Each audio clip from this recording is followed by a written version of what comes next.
evening. You're welcome back. That was Reason to Believe. Coming up next, inshallah, is The Virtuous Woman, sponsored by Al Muminat. Do enjoy it.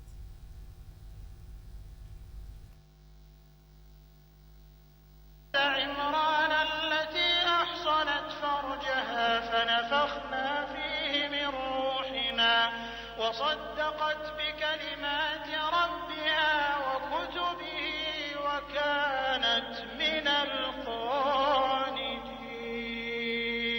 أعوذ بالله السميع العليم من الشيطان الرجيم. بسم الله الرحمن الرحيم. أشهد أن لا إله إلا الله وحده لا شريك له وأشهد أن محمدا عبده ورسوله. All praise and adorations are due to Allah subhanahu wa ta'ala. We thank Him for making us to see this day.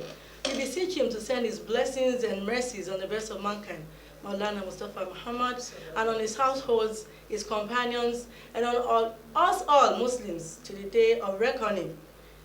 Dear brothers and sisters in Islam, Assalamu alaikum wa rahmatullahi wa barakatuh. I am Mutia Juma Olagunju. I welcome you all to our show, The Virtuous Woman. Inshallah, on today's program, we have another interesting, informative, educative topic, and that is divorce in Islam. What does divorce? What is the perspective Islam has on divorce? And very many other more. Find out as you meet my guest when we come back.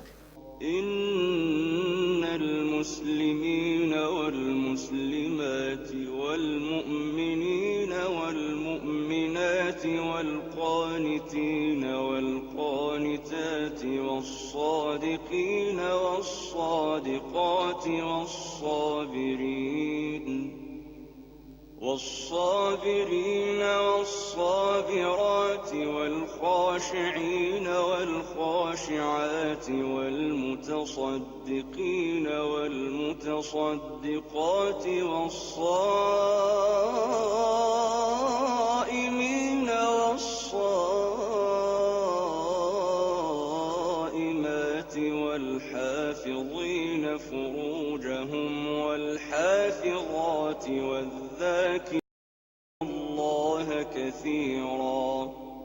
والذاكرين الله كثيرا والذاكرات أعد الله لهم مغفرة وأجرا عظيما. Alhamdulillah Rabbil Alameen. You're all welcome back to the show, the Virtuous Woman program.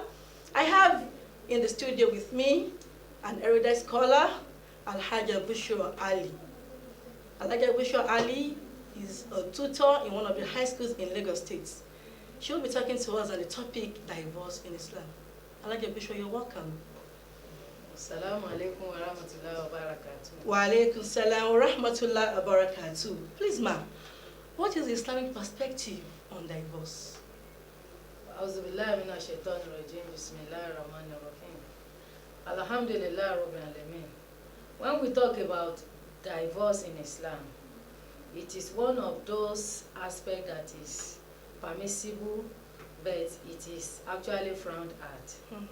But one thing about Islam is that Islam is a religion of reality. Actually, Islam supports marriage, a situation when man and woman come together. But in a situation when you find out that that coming together will be injurious, will cause a lot of crisis, bring about a lot of problem to both parties, and all avenues have been tried in order to bring them together or to make them to live in peace. Islam allow each one of them to go their ways. So, and the word for divorce in Islam is talaq. Talaq is actually an Arabic word, and the meaning is to set free. Okay.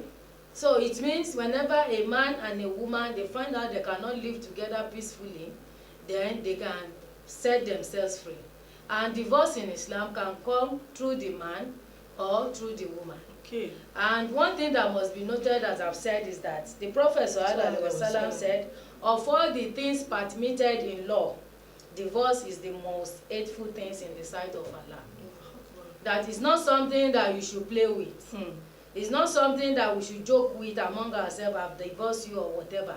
But it's something that should be done in a very serious situation when there is no other way by which a man and a woman can act together, can live together. peacefully. Then another one is the Prophet sallallahu alaihi wasallam Sallallahu. advised that you marry and do not divorce. Undoubtedly, the throne of the beneficent shakes due to divorce. Allah Akbar. That if there is divorce, the throne of Almighty Allah shakes, making it to be a very serious thing in Islam. So Islam always wants a man and a woman to live together in peace as long as they are together, especially women. Islam enjoins us to have a lot of patience and to be able to persevere a lot in order for us to keep our marriages. So if we are in the marriage and we just find out that there are lots of things that we're not expecting to happen and they're happening, is that enough ground for any of the parties to say, oh, I don't want to do anything to do, I don't want to have anything to do with you again. Go your own way. I've divorced you. Actually, just like I've said, there is need for serious situation before the issue of divorce can be taken. One thing about it is that when you talk about the issue of divorce, it's not when you see the slightest thing that you will say, I want to leave the marriage. There is need for serious cases, like maybe when a woman finds out that the man is not doing what is expected to do in terms of maybe upkeeping, and as long as the woman can actually cope with it and still be hopeful, if the man is not too aggressive, a woman can still adjust. Okay. Then another very serious case when divorce can be taken is when it affects one's life. Okay. If the man is the one that beats the wife and it causes a lot of injury to the wife, and the wife finds out that her life is not safe with the man, then he can seek for divorce. But when there are some cases that we can still settle, Islam allows that both of us should sit down and talk about it. And if we cannot talk about it, we call on our parents of both the male and the female, for them to come together and settle the case among them. Okay. And if all avenues have been exploited and there is no peace, then Islam allows that each one of them should go their ways. Thank you very, very much. I was about to ask you that when you want to undertake divorce, does it have any specific arrangements? Is it done in an organized way, or you can just say you are no longer interested in each other and then you part? Does it have to go through a particular systematic way? Now, when you talk about talaq in Islam, the first type of talaq is that which is revocable. It's a situation when a man, after studying the woman, find out they cannot live together. The man will pronounce the first talaq. Okay. When the woman is in a clean situation, that is not doing her menstruation. Sorry, ma'am. How does the man pronounce divorce? It can be written. Okay. It can be one-on-one, Okay. telling the woman that I divorce you. Okay. That's the first one. Okay. So when the man says that, he does not go to the woman again until after the next menstruation. When the woman has been cleaned of the next menstruation, the man will now pronounce the second one. But it is allowed, and that is why it is referred to as revocable divorce. It is allowed for the man to go to the wife between that period of the first and the second divorce to make amendments. Yes, to make amendments. If they decide to come together, then both of them can marry, can join together again and still become wife and husband. So in essence, madam, the way we come around to have nikah, is it the same way, or how do we go about it? I'm still going back to the question I asked. Normally, how is it done? When you talk about divorce, I've told you there are some steps. Okay. The first one is that when you find out there's differences between the two of you, you can call yourself and settle it. If you cannot settle it together, you call on both families. Okay. By the time you talk it over and it's not over, okay, then the next thing now is that if the man insisted he wants to divorce the woman, then they will now start counting. Okay. After the woman has been cleansed of her menstruation, the man will now pronounce the first. It may be between them, it may be in the presence of anybody, but once the family have decided, they are convinced of the fact that families from both the wife and the husband, Once they are convinced that both of them cannot live together, then the man will now start the pronouncement. Okay. And the first one I've mentioned is that of revocable divorce, a situation when the man has pronounced divorce only twice. And if they decide to reconcile, they can still join together and become husband and wife, and they will live their life. That's the first one. Then the second one is irrevocable talaq. Irrevocable talaq involves 3 pronouncements in succession. The first one, this time, when the woman is free from her menstruation. The second one, if they don't come together within the first and the second, and the man is able to pronounce the third one, then it is referred to as irrevocable divorce. And before they can come together again as husband and wife, that woman should go and marry another man. Wow. And after getting married to another man, she will divorce again before getting back to the first husband. Wow. And one thing that must be noted here is that it should not be an arranged marriage. A situation when the woman will have arranged with the man, I want to go back to my first husband. The best thing is that I want to get married to you for the next 6 months. I want you to divorce me. This is not acceptable in Islam. No. She will marry normally, and if Allah wishes, they will divorce again. After that divorce, she now go back to the husband, and they will now have another nikah as if they are just getting married. Again? And yes, and that is when the marriage can hold. Wow. So, and that is why we refer to it as irrevocable talaq. Thank you so much, Hajia. I discovered in your statement that this divorce of a thing is a serious issue, and the stages are just very, very strict. And I think it is just to restrict us from falling into it. I want to ask, after the first 2 pronouncements, you said that they go back. Within that time, would the woman leave the husband's house, pack away, or what will be the condition at that period? Under normal circumstance, what is there is that when you talk about divorce in Islam, it's different from the normal show that we see around here. Okay. A situation when a man will say, I'm fed up with you, and start throwing the property of the wife outside. Or the woman will just bring a cab or a bus one time and pack the whole thing in the house and went away. But when you talk about Islamic divorce, it means while the woman is there and the pronouncement is in progress, it is the man is responsible for the upkeep of the woman. During that period? During the Ida period. We refer to it as the Ida period, the period of waiting. The period of waiting. So the man is the one responsible. She's expected to be in this house, and he will take good care of her as long as he remains there. Until after the 3rd pronouncement, when he found out there is nothing between the 2 of them, that is when the woman will go to her house and find a place to live. But as long as she's still in the Ida period, the man is responsible. Thank you very much, Hajia Bushra. Viewers at home, I hope you have learned a lot. We are not yet done with the topic. Inshallah, we'll go for a short break. When we come back, we'll talk on other issues under this very topic, divorce in Islam. Don't go away.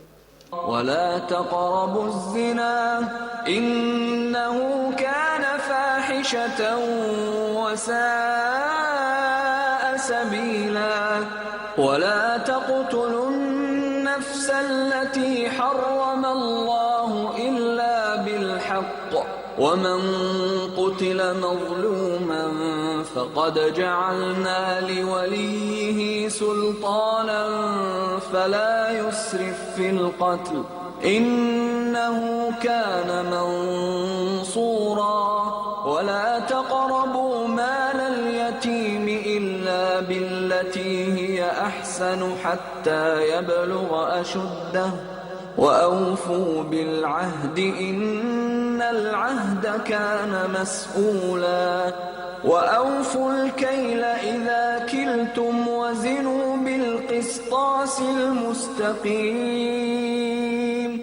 ذلك خير وأحسن تأويلا ولا تقف ما ليس لك به علم إن السمع والبصر والفؤاد كل أولئك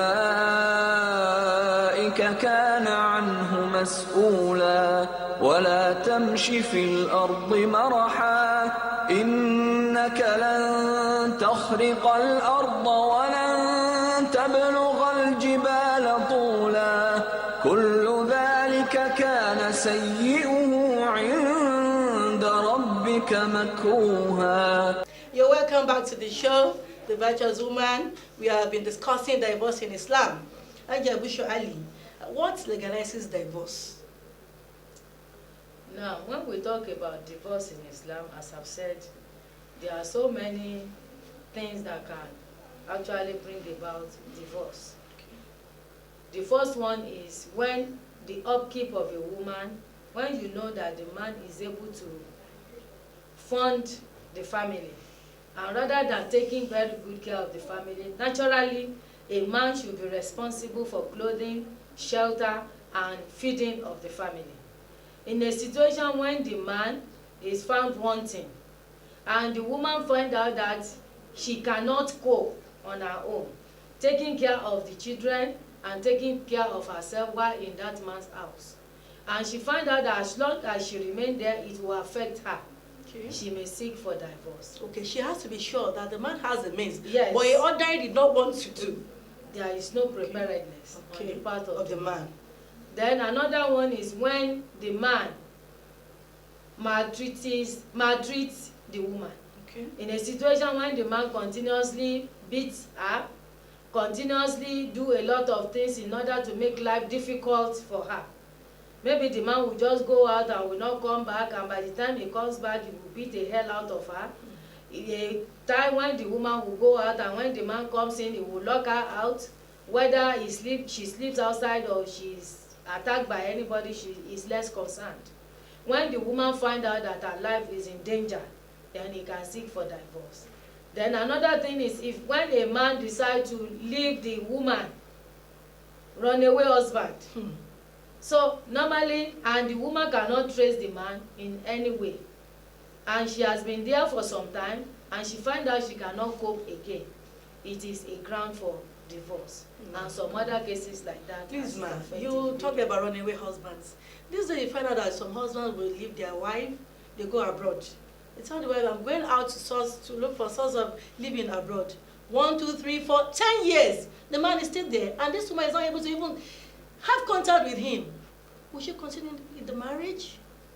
In Islam, it is allowed, and that is why when we talk about traveling abroad and making arrangement of marriage, the woman must be sure of where the man is going and what actually happens to her within a reasonable period of time. But by the time a man just keep a woman in suspense, just keeping her there, telling her, I'm coming right back, and at the end of the day you cannot hear anything about the man, then you find out the woman in Islam is allowed to loosen herself from that knot. Okay. Because normally the responsibility of a man and a woman as husband and wife is no more there, especially when there is no contact. If there is contact, if they are still communicating, the woman may be rest assured that something is in progress. But in a situation when the man remains incommunicado, a situation where you cannot hear anything from him, then Islam allows the woman to go away, and that will be done in consonance with the family of the husband. Okay. So letting them know her situation and the decision she has to take at that particular point in time. So it can be done in absentia. Yes. All right. So can a woman also seek for divorce willingly?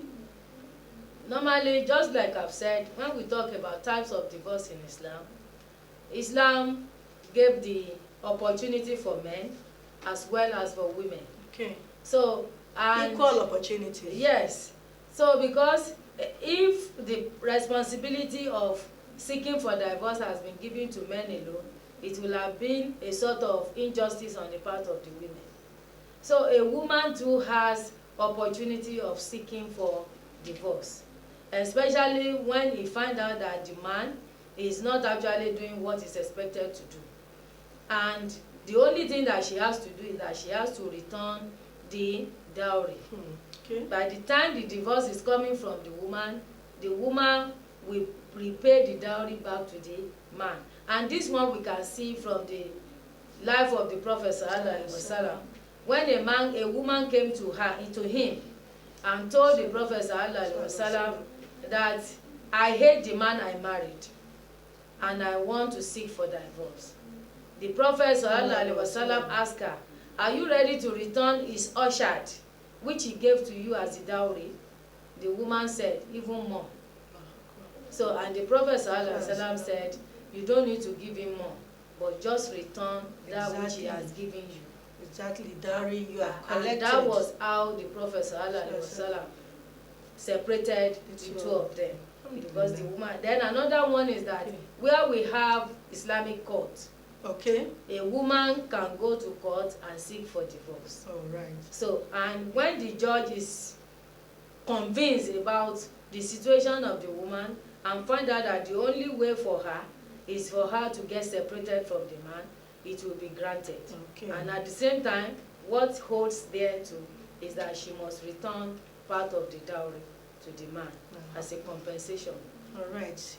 This divorce thing that is an hateful thing in the sight of Allah, does it have any implication on the children between the husband and the wife, their offspring? Does it have any implication on them? Now, when we look at divorce, and that is why Islam has made it to be the most hateful but permissible thing in Islam. As it is said, where two elephants fight, the grass will suffer. The children of such marriage actually suffers. Because one thing is, the first thing that crop up is the custodianship of the children. If the children are still minors, the best thing is that they will give the guardianship to the mother. Okay. But what happens to them when the mother decides to remarry? Most of the time, men are not responsible to take up the responsibility of another person. So, and you find out the next thing that will be there is that they will decide to place the children in one family or the other, and the necessary care that should come up will not be there. And if the woman is not even remarried, where you have a man and a woman in the house, the effect of the man is always there. If the children want to misbehave and the woman says, let your father come, it's enough for a child or children to behave well, that I don't want my father to meet it. But by the time they know that it's only this woman here, then you find out many of them may turn to be misbehaving. And the same thing goes for the upkeep. There is no gainsaying that at the end of divorce, a man may be charged, gives also amount as upkeep for the children. But most men may not honor it. At the end of the day, the burden is on the women.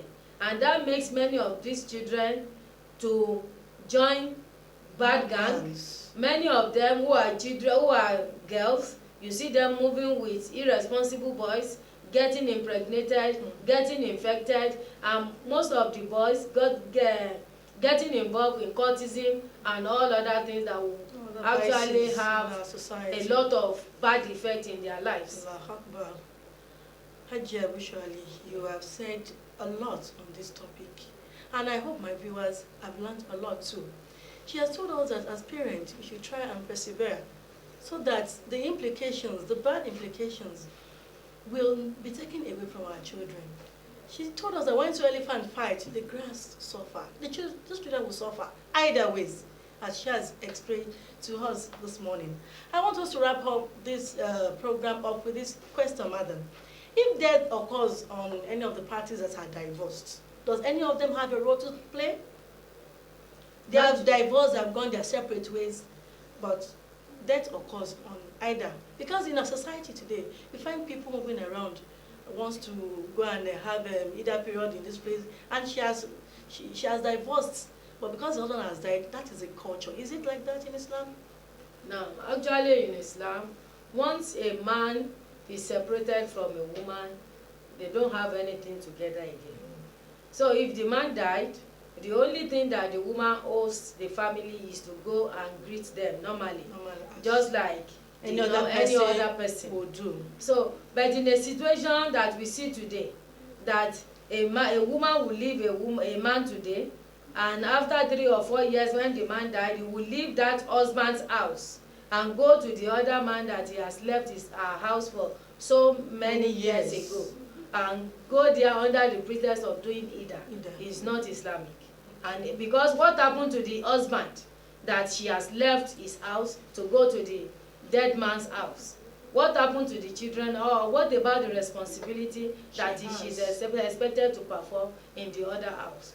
So once there is divorce, it means everybody has gone their way, and they don't owe any special thing to each other again, except when it concerns the children that binded them together. Maybe they want to do marriages, they want to do any other things that will bring them together.